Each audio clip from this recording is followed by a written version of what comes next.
আসসালামু আলাইকুম। গোপালগঞ্জ বিজ্ঞান ও প্রযুক্তি বিশ্ববিদ্যালয়ের ভর্তি বিজ্ঞপ্তি, আসন সংখ্যা ও ভর্তির শর্তাবলী নিয়ে 2025-26 শিক্ষাবর্ষে যেই ভর্তি বিজ্ঞপ্তি প্রকাশ করা হয়েছিল, আজকে আমরা ওইটাই দেখতে যাচ্ছি এবং ওইখানে যে খুঁটিনাটি বিষয় দেওয়া আছে ওইটা আলোচনা করব।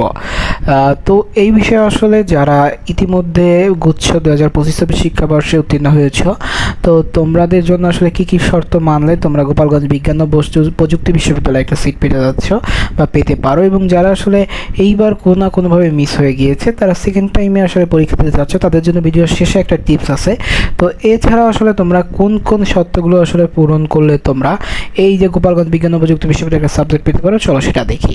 তো গোপালগঞ্জ বিজ্ঞান ও প্রযুক্তি বিশ্ববিদ্যালয় হচ্ছে 4 বছর মেয়াদী একটি কোর্স, এটা পরিচালনা করে। এখানে সম্মান বিভাগ, স্নাতক ও বিবিএ প্রোগ্রাম রয়েছে এবং এখানে আসলে কি কি শর্ত মানতে হবে।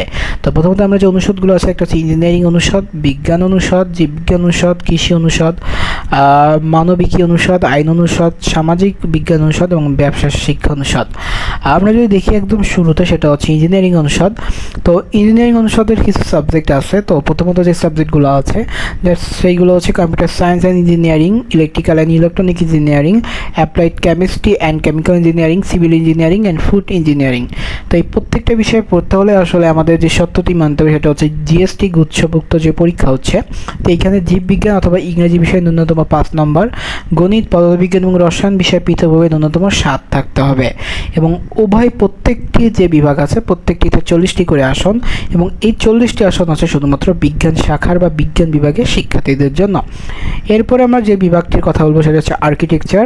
তো আর্কিটেকচারে ভর্তি হওয়ার জন্য আর্কিটেকচার বিভাগের জন্য অবশ্যই জিএসটি কর্তৃক নির্ধারিত 5 নম্বর পেতে হবে, অ্যাটলিস্ট যেটা 5 নম্বর ওটা তোমার থাকতে হবে, এবং এসএসসি বা সমান পরীক্ষায় বিজ্ঞান শাখার শিক্ষার্থীরা আবেদন করতে পারবে। অর্থাৎ এইখানে তারাই শুধু পড়তে পারবে যাদের এইচএসসিতে বিজ্ঞান ছিল, এবং এইচএসসি বা সমানের পরীক্ষা ও জিএসটি ভর্তি পরীক্ষায় জীববিজ্ঞান বা ইংরেজি, গণিত, পদার্থবিজ্ঞান ও রসায়ন পৃথক বিষয়ে ন্যূনতম যোগ্যতার বিষয়টি বিবেচিত হবে না। অর্থাৎ যদি এটা বিষয়টি যেটা রয়েছে এটা এখানে বিবেচিত হচ্ছে না, এখানে শীতল করা হয়েছে। আর্কিটেকচারের মোট সিট রয়েছে 35টি, এবং এই 35টি হচ্ছে বিজ্ঞান বিভাগের শিক্ষার্থীদের জন্য। এবার যদি আসে বিজ্ঞান অনুষদ, এইখানে কিন্তু বিজ্ঞান অনুষদেরও প্রত্যেকটা সিট আসলে আমরা জানি যে এটা যারা এ ইউনিট থেকে পরীক্ষা দিচ্ছে তাদের জন্য, এবং এখানে যে সাবজেক্টগুলো রয়েছে সেটা হচ্ছে গণিত, পরিসংখ্যান, রসায়ন, জীববিজ্ঞান, পদার্থবিজ্ঞান, পরিবেশ বিজ্ঞান ও দুর্যোগ ব্যবস্থা। এবং এই যে বিভাগটা আছে, এই প্রত্যেকটা বিভাগের যে অনুষদ, এই অনুষদে পড়তে হলে বিজ্ঞান অনুষদভুক্ত বিভাগ সময় ভর্তির ক্ষেত্রে জিএসটি ভর্তি পরীক্ষার মেধা তালিকার ভিত্তিতে আসলে পড়তে হবে। দ্বিতীয়ত হচ্ছে তবে ভর্তি পরীক্ষায় পদার্থবিজ্ঞান ও গণিত বিভাগে ভর্তিচ্ছুদের এইচএসসি বা সমান পরীক্ষায় গণিত বিষয় থাকতে হবে। অর্থাৎ অবশ্যই যে যারা গণিত এবং ফিজিক্স নিয়ে পড়তে চাচ্ছ, দ্যাটস মিন পদার্থবিজ্ঞানে, তাদের অবশ্যই এইচএসসিতে গণিত থাকতে হবে, এবং পরিসংখ্যান বিভাগের ভর্তিচ্ছু শিক্ষার্থীরা এইচএসসিতে বা সমান পরীক্ষায় গণিত বা পরিসংখ্যান থাকতে হবে। এখানে প্রত্যেকটি বিভাগের আসলে সিট সংখ্যা 40টি করে, এবং মোট সিট সংখ্যাও 40টি। এবার যদি দেখে জীববিজ্ঞান অনুষদের, সেখানে আমরা প্রথমে এই সাবজেক্টটা দেখতে পাচ্ছি, সেটা হচ্ছে ফার্মাসি। এখানে এই ইউনিট থেকে 40টি আসন এবং সর্বমোট সিটও 40টি। তো এখানে যে শর্তটা রয়েছে সেটা হচ্ছে এইচএসসি বা সমান পরীক্ষায় পদার্থবিজ্ঞান, রসায়ন এবং গণিতে ন্যূনতম 3.5 অথবা A- পেতে হবে, এবং ভর্তি পরীক্ষায় পৃথকভাবে জীববিজ্ঞানে 10, পদার্থবিজ্ঞানে 5, রসায়নে 8 নম্বর পেতে হবে। এবার যদি দেখে যে বায়োকেমিস্ট্রি অ্যান্ড মলিকুলার বায়োলজি, এই যে সাবজেক্টটা আছে, তো বায়োকেমিস্ট্রি অ্যান্ড মলিকুলার বায়োলজি এই বিষয়ে সিট সংখ্যা রয়েছে হচ্ছে 40টি, এবং এই 40টি হচ্ছে এই ইউনিট থেকে আসলে পড়তে পারবে। এবং এইখানে ভর্তি পরীক্ষায় যদি পড়তে চাও, অর্থাৎ ভর্তি পরীক্ষায় তুমি যে নাম্বারটা পেতে হচ্ছে ন্যূনতম, সেটা হচ্ছে জীববিজ্ঞানে 10 এবং রসায়নে হচ্ছে মাত্র 8। এবার দেখি সেটা হচ্ছে আমাদের বায়োটেকনোলজি অ্যান্ড জেনেটিক ইঞ্জিনিয়ারিং যে সাবজেক্টটি আছে, যেটা আমরা বিজিই বলে থাকি। এই সাবজেক্টে যদি তোমার পড়তে হয়, প্রথমত এখানে এ ইউনিট থেকে আসন সংখ্যা 40টি এবং সর্বমোট আসন নেই 40টি। তো এইখানে পড়তে হবে প্রথমত হচ্ছে তোমার এইচএসসি বা সমান পরীক্ষায় পদার্থবিজ্ঞান, জীববিজ্ঞান, রসায়ন, গণিত ও ইংরেজিতে ন্যূনতম 3.5 অথবা A- থাকতে হবে, এবং পদার্থবিজ্ঞান সহ অন্যান্য যে বিষয়াবলী আছে সেটা ভর্তি পরীক্ষায় জীববিজ্ঞানে ন্যূনতম 10, রসায়নে 8 এবং পদার্থবিজ্ঞানে 5 নম্বর পেতে হবে। এবার আমরা চলে আসি আমাদের পরবর্তী বিষয়, সেটা হচ্ছে মনোবিজ্ঞান বা সাইকোলজি। সাইকোলজিতে তুমি এসএসসি বা সমান পরীক্ষায় ন্যূনতম ইংরেজিতে 3.5 বা মাইনাস পেতে হবে এবং সকল ইউনিট থেকে আসলে এটা আবেদন করতে পারবে, তুমি যে ইউনিট হও। এখানে এ ইউনিট বা বিজ্ঞানের জন্য সিট বরাদ্দ আছে 10টি, বি ইউনিট বা মানবিকের জন্য সিট বরাদ্দ আছে 25টি, এবং বাণিজ্য বা ব্যবসা প্রশাসন বা ব্যবসা শিক্ষা যেটাই বলো, এই বাণিজ্য শাখার জন্য সিট রয়েছে হচ্ছে 5টি। মোট আসন রয়েছে 40টি।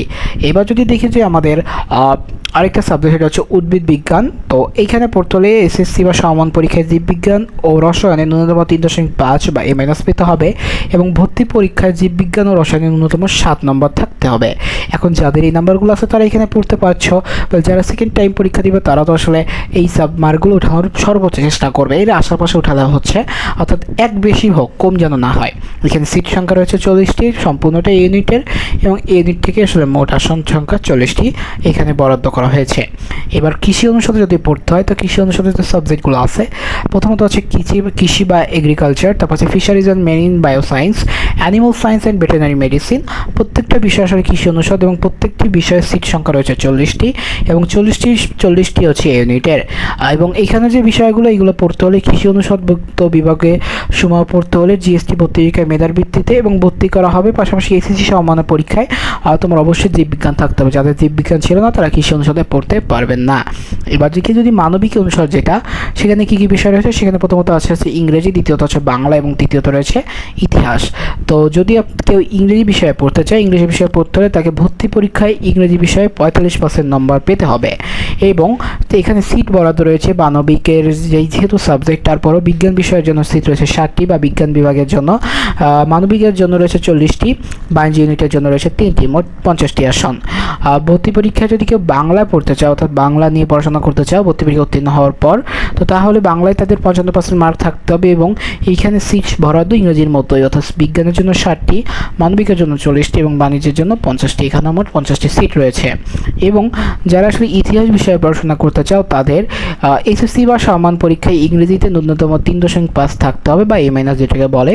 এবং ইতিহাস বা হিস্ট্রি যে সাবজেক্টটা, এইটাকে সিট সংখ্যা বরাদ্দ রয়েছে হচ্ছে বিজ্ঞানের জন্য 60টি, মানবিকের জন্য 40টি এবং বাণিজ্যের জন্য 3টি, মোট 50টি আসন বরাদ্দ রয়েছে। এবার সবার কাঙ্ক্ষিত যে অনুষদটা, সেটা হচ্ছে আইন অনুষদ বা ল যেটাকে আমরা বলি। তো এইখানে পড়তে হলে অ্যাটলিস্ট তোমার এসএসসি বা সমান পরীক্ষায় ইংরেজিতে ন্যূনতম 3.5 বা এ মাইনাস থাকতে হবে এবং এখানে সকল ইউনিটের ভর্তি পরীক্ষার্থীরা আসলে এখানে আবেদন করতে পারবে। যদি দেখি যে সিট বরাদ্দ কেমন কী আছে, প্রথমত বিজ্ঞানের জন্য রয়েছে 20টি, মানবিকের জন্য রয়েছে 20টি এবং বাণিজ্য শাখার জন্য রয়েছে 10টি, মোট 50টি আসন রয়েছে হচ্ছে আইন বিভাগে, যেই সাবজেক্ট বা আইন বিভাগের জন্য। সামাজিক বিজ্ঞান অনুষদ, এখানে আসলে প্রত্যেকটি সাবজেক্ট আসলে কী কী রয়েছে আমরা যদি দেখি, অর্থনীতি, সমাজবিজ্ঞান, লোক প্রশাসন, আন্তর্জাতিক সম্পর্ক, রাষ্ট্রবিজ্ঞান। এবং এখানে প্রত্যেকটি বিষয় আসলে বিজ্ঞান ইউনিট বা বিজ্ঞান বিভাগের জন্য 15টি করে সিট বরাদ্দ করা হয়েছে, মানবিকের জন্য 35টি করে সিট বরাদ্দ করা হয়েছে এবং বাণিজ্যের জন্য 10টি করে সিট বরাদ্দ করা হয়েছে এবং উভয় স্থানে আসলে প্রত্যেকটি বিভাগে 10টি করে সিট, বাণিজ্যের পাশাপাশি মোট সিট 60টি করে রাখা হয়েছে। এখন এই যে সামাজিক বিজ্ঞান অনুষদে যদি পড়তে হয়, প্রথমত হচ্ছে তোমাকে ইংরেজিতে ন্যূনতম এসএসসিতে 3.5 বা এ মাইনাস থাকতে হবে। সকল ইউনিট থেকে তুমি আবেদন করতে পারবে, যেহেতু সকল ইউনিটের সিট বরাদ্দ আছে। অর্থনীতি বিভাগের জন্য এসএসসি বা সমান পরীক্ষায় গণিত, অর্থনীতি, পরিসংখ্যান, অর্থনীতি ও বাণিজ্যিক ভূগোল থাকতে হবে। এবার চলে আসি ব্যবসা শিক্ষা অনুষদ, একদম আমাদের last but not the least যে অনুষদটা রয়ে গেছে। তো প্রথমত হচ্ছে যদি অ্যাকাউন্টিং অ্যান্ড ইনফরমেশন সিস্টেম এআইসে পড়তে চাও, তো এখানে আসলে প্রথমত তোমার যে শর্ত ডিল করতে হবে, সেটা হচ্ছে এসএসসি বা সমান পরীক্ষা ইংরেজি ন্যূনতম 3.5 ও হিসাব বিজ্ঞানে ন্যূনতম 4.0 এ পেতে হবে, অর্থাৎ এ মাইনাস এবং এ থাকা আবশ্যিক এবং সকল ইউনিট থেকে আবেদন করতে পারবে। যদি দেখি সিট বরাদ্দ, প্রথমত বিজ্ঞান বিভাগের জন্য 5টি সিট, মানবিকের জন্য 3টি, এই মোট 8টি সিট এবং বাকি সব বাণিজ্য মোট 42টি সিট এবং সর্বমোট 50টি সিট বরাদ্দ করা হয়েছে। এবার যদি কেউ management studies, marketing, finance and banking অথবা ট্যুরিজম অ্যান্ড হসপিটালিটি ম্যানেজমেন্টে পড়তে চাও, তো তোমাদের আসলে সিট বরাদ্দটা প্রথমে বলে দিই। এখানে সিট বরাদ্দ প্রত্যেকটি বিভাগের জন্য, বিজ্ঞান বিভাগে রয়েছে 5টি করে সিট, মানবিকের জন্য রয়েছে 3টি, 8টি এবং বাকি 42টি হচ্ছে তোমার সি ইউনিট বা বাণিজ্যের জন্য। তাহলে মোট 50টি করে আসন রয়েছে। এখন দেখি কী শর্ত রাখা হয়েছে, তাই না? এইচএসসি বা সমান পরীক্ষা ইংরেজিতে ন্যূনতম 3.5 বা মাইনাস পেতে হবে এবং সকল ইউনিটের আবেদনকারীরা করতে পারে, যেহেতু এখানে সিট বরাদ্দ দেওয়া আছে। কিছু বিশেষ দ্রষ্টব্য দেওয়া আছে। প্রথমত হচ্ছে মুক্তিযোদ্ধার সন্তান, এখানে 5% কোটা, মুক্তিযুদ্ধ 1% কোটা, ক্ষুদ্র নৃগোষ্ঠী 1% কোটা, মোট এই যে 7% কোটা আছে। কোটার সময় মূল আসনের বাইরে থাকবে এবং ভর্তি পরীক্ষায় ন্যূনতম 30 নম্বর পেতে হবে, অর্থাৎ কোটার সিট আলাদা এটার বাইরে। এবং ভর্তি সংক্রান্ত যে কোনো সিট অথবা এই সকল বিষয় আসলে বিশ্ববিদ্যালয় এবং ক্লাস শুরুর 1 মাস পর অত্র বিশ্ববিদ্যালয়ের শিক্ষার্থী ভর্তি বিরত হবে না, অর্থাৎ যদি কোনো ভর্তি প্রক্রিয়া হওয়ার 1 মাস পর যদি কেউ যদি আসলে ভর্তি হতে চাও তাদের জন্য আসলে না। এবার আসি হচ্ছে আমি বলেছিলাম যে যারা সেকেন্ড টাইম দিবে তাদের জন্য আসলে একটা টিপস আছে, সেটা হচ্ছে কি যারা তোমরা সেকেন্ড টাইম দিবে তাদের জন্য আমরা অর্জন সাধারণ জ্ঞান নামে একটা কোর্স আনছি এবং এই কোর্সটা আমাদের অর্জন প্ল্যাটফর্মের একদম প্রথম কোর্স এবং এই কোর্সে আমরা সাধারণ জ্ঞানের 100টি ক্লাস, 100টি শিট এবং 100টি পরীক্ষা নিব। এবং ট্রাস্ট মি, এই কোর্সে যদি তুমি করো তোমার যারা ভর্তি পরীক্ষার সহ চান্স মিস হয়েছে বেশিরভাগ ক্ষেত্রে কিন্তু দেখবে সাধারণ জ্ঞানের জন্য। এবং সেই জন্য আমরা প্রত্যেকটি বিশ্ববিদ্যালয়ের আঙ্গিকে এমনভাবে প্রশ্ন কাঠামো সাজাচ্ছি এবং এমনভাবে লেকচার শিট সাজাচ্ছি যাতে তোমাদের প্রত্যেকের যেন পড়তে ও বুঝতে এবং সাধারণ জ্ঞানের আয়ত্ত করতে সুবিধা হয়। এখন কথা হচ্ছে এই কোর্সটি কারা, তুমি সেকেন্ড টাইমার হও, ফার্স্ট টাইমার হও, অথবা যদি যারা পরীক্ষা দিচ্ছ অথবা যারা থার্ড টাইমার আছে, অনেকে যাচ্ছে দেয় যারা অন্যান্য নার্সিং ব্যাকগ্রাউন্ড যারা আছে এবং এছাড়া যারা প্রি অ্যাডমিশন করতেছো, সহজ কথা প্রত্যেকে করতে পারো। তো প্রথমত হচ্ছে এই কোর্সে ভর্তি হতে হলে তুমি আমার যে নিচে প্রদত্ত নাম্বার 013030229444 নাম্বারে হোয়াটসঅ্যাপ আছে, এখানে তুমি যোগাযোগ করতে পারো। এছাড়া তুমি আমার দেখো এই ভিডিও ডিসক্রিপশনে অনেকগুলো সোশ্যাল মিডিয়ার লিঙ্ক দেওয়া আছে, তোমার যেটা ইচ্ছা সেটা নক করো, আমি প্রত্যেকটাতে তোমাকে কোর্সের ডিটেলস পাঠিয়ে দেবো। এবারে সেই কোর্সের ফি আসলে কতটা কি রাখা হয়েছে, তো যেহেতু আসলে এটা সাধারণ জ্ঞানের সম্পূর্ণ কোর্স, তো আমরা প্রথমে 1999 টাকা রেখেছিলাম, কিন্তু যেহেতু আমাদের প্ল্যাটফর্মের প্রথম কোর্স তো একটু তো ছাড় তোমরা পাও, যার জন্য মাত্র 999 টাকা আমরা 50% ছাড়ে কোর্সটা পড়ানোর চিন্তা ভাবনা করেছি। কিন্তু এরপরে আসলে তোমরা যারা আমাদের একদমই বিগিনিং ফ্রেজ থেকে আছো, অর্থাৎ তাদের জন্য আরেকটু কিছু আমরা করতে চেয়েছিলাম, যার জন্য প্রথম 100 জনের জন্য মাত্র 499 টাকা কোর্স ফি রাখা হয়েছে।